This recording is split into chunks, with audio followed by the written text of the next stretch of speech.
à tous et bienvenue dans une nouvelle vidéo.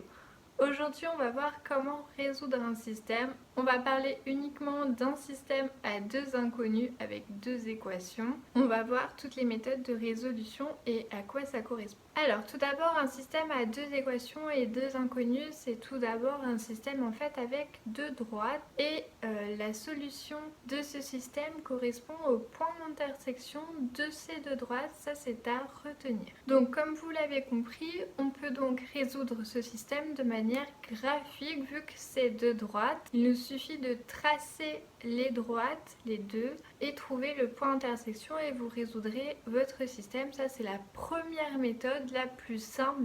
On ne peut pas toujours le faire comme ça. C'est juste le cas où les droites sont simples et on vous demande de tracer. On va passer aux méthodes un petit peu plus mathématiques et on va voir la première méthode, la méthode de substitution. Personnellement, je vous conseille d'utiliser cette méthode quand vous avez au moins un des facteurs qui est 1 ou moins 1 pour une des deux équations. Pourquoi? Parce que ça va vous éviter en fait de faire apparaître des fractions qui pourraient vous embrouiller et rendre un petit peu le calcul plus compliqué. Donc on va faire un exemple pour chaque méthode pour que ce soit un petit peu plus clair pour vous. Je vous laisse avec l'exemple. Donc pour cet exemple, on va prendre le système 3x moins y égale 1 et 2x plus 3y égale 19. Et donc dans la méthode de substitution, on va prendre la droite qui a 1 ou moins 1 comme facteur et isoler une des inconnues. Donc ici c'est la première équation qui a le y en facteur moins 1 et donc on va isoler l'une des inconnues pour en fait pouvoir écrire y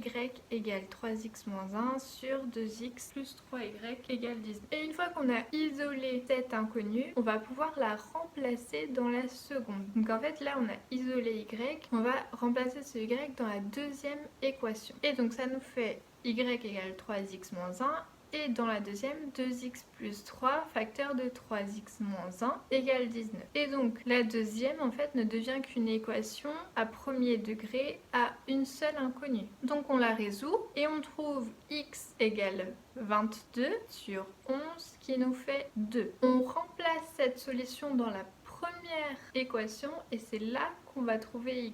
Et donc ça nous fait y égale 5. Donc le couple de solutions est de 5. Maintenant on va prendre la méthode de combinaison et je vous conseille du coup d'utiliser cette méthode un petit peu dans tous les autres cas. On va prendre un autre exemple pour voir ensemble à quoi ça correspond cette méthode. Donc on va prendre 5x plus 4y égale moins 1, 3x moins 2y égale 1. Et donc en fait la méthode de combinaison, on va l'exprimer comment? En fait il va falloir multiplier soit une ligne soit même les deux pour qu'au moins un des coefficients, soit de x soit de y, soit les mêmes. Donc ici je vais multiplier par 2 la deuxième équation pour qu'en fait le facteur de y soit le même. Donc ça va me faire 5x plus 4y égale moins 1 et ça va me faire 6x moins 4y égale 2. Donc je suis d'accord avec vous, il y en a un qui vaut 4y et l'autre qui vaut moins 4, mais c'est pas grave, l'important c'est que le coefficient soit le même, le signe n'importe pas. En effet, le signe n'importe pas parce que soit on va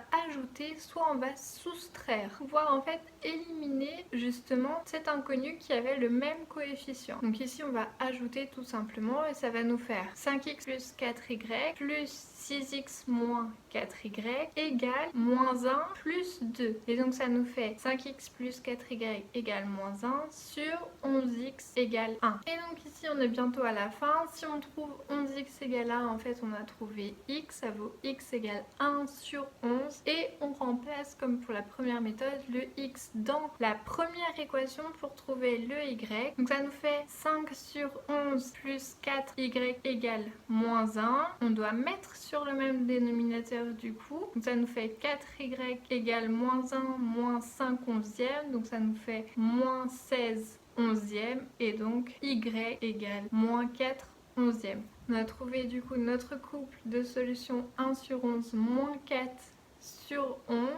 Donc ça c'est le point d'intersection du coup des deux droites d'équation qu'on vient de voir. Du coup c'est tout pour les méthodes de résolution d'équations qu'on va voir aujourd'hui. Si vous avez des questions, n'hésitez pas à me les mettre en commentaire, j'y répondrai avec plaisir. Je vous retrouve très bientôt pour une nouvelle vidéo. Ciao ciao!